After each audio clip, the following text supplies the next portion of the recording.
Since the summer of 2025, Ukraine has significantly increased the number of drone strikes against oil infrastructure deep inside Russia.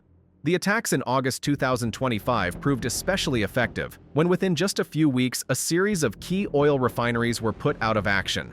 According to the Moscow Times, at least 4 major Russian refineries were shut down, and 1 more was partially paralyzed during the first half of August alone as a result of these strikes. In total, within less than 3 weeks of August, Russia lost about 44.3 million tons of annual refining capacity, approximately 13 to 14% of the nationwide level. According to estimates by Vostok Capital, the total installed capacity was approximately 328 million tons per year.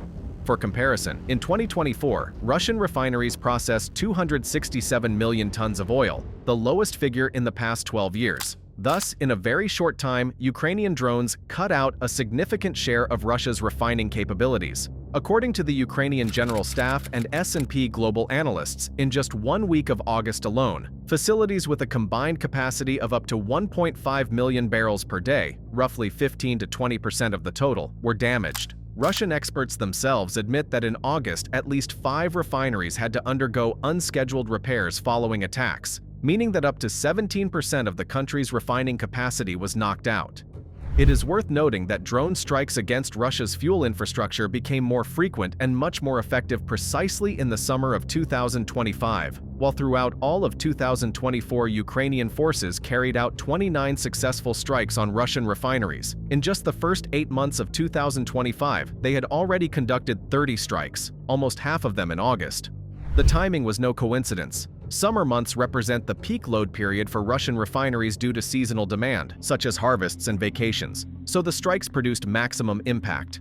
Ukrainian drones hit the most vulnerable nodes, large plants with bulky equipment difficult to cover with air defenses, and key points of the transport network, oil pumping stations, railway hubs. As even Russian experts acknowledge, these unscheduled stoppages of refineries following drone strikes became the main cause of the fuel crisis in Russia. The disabling of part of Russia's refineries immediately affected the performance of the country's oil sector. Estimates suggest that in total 15 to 20% of Russia's fuel industry capacity was knocked out by drone attacks. This is an unprecedented blow to the sector. Even in the crisis-ridden 1990s, the country had never lost such a large share of refining capacity so suddenly. The unexpected loss of production triggered a chain reaction of logistical problems.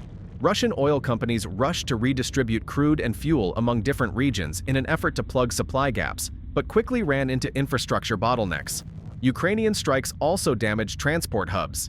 In August, drones attacked sections of the Druzhba oil pipeline and railway lines used to move petroleum products. For example, after a strike on a pumping station near Unecha in Bryansk region, oil transit for export was effectively halted. In central regions, attacks on railways caused train delays and fuel supply disruptions, something unseen for decades. Independent fuel companies reported that gasoline tank cars could take 2 to 3 months to reach their destination and then wait weeks more for unloading at overloaded depots. As a result, Russia's fuel logistics descended into chaos. Delayed deliveries worsened shortages in remote regions, creating a domino effect. Additional pressure on the market came from rising consumer demand, which increased due to disruptions in the transport system.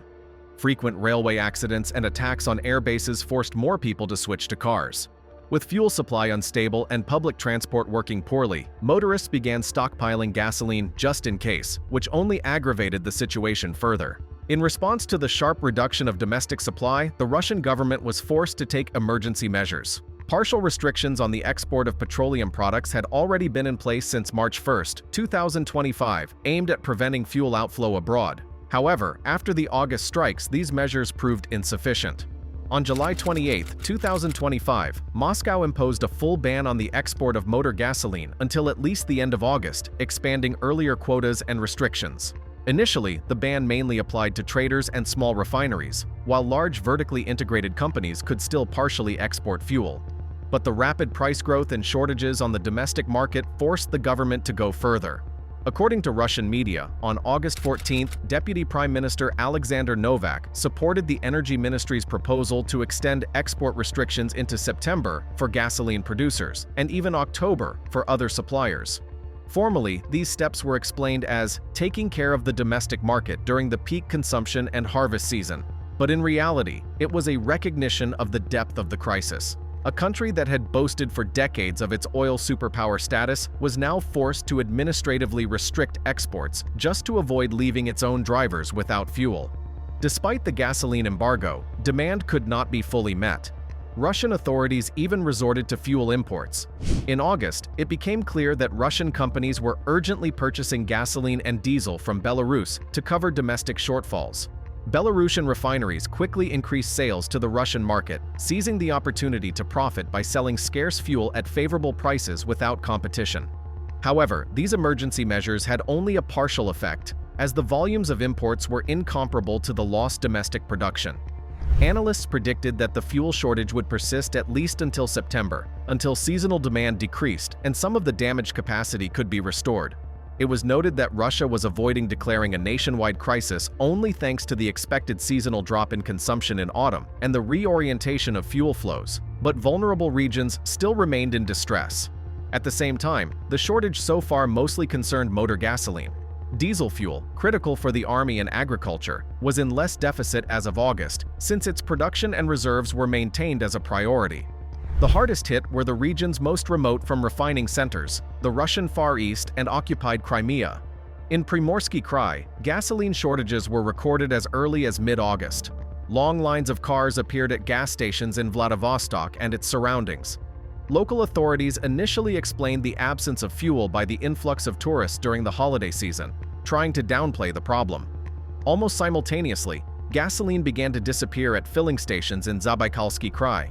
Some stations still had AI-95 reserves, while competitors had none at all and were forced to restrict sales of fuel to organizations only. On the occupied Crimean Peninsula, the situation exploded somewhat later.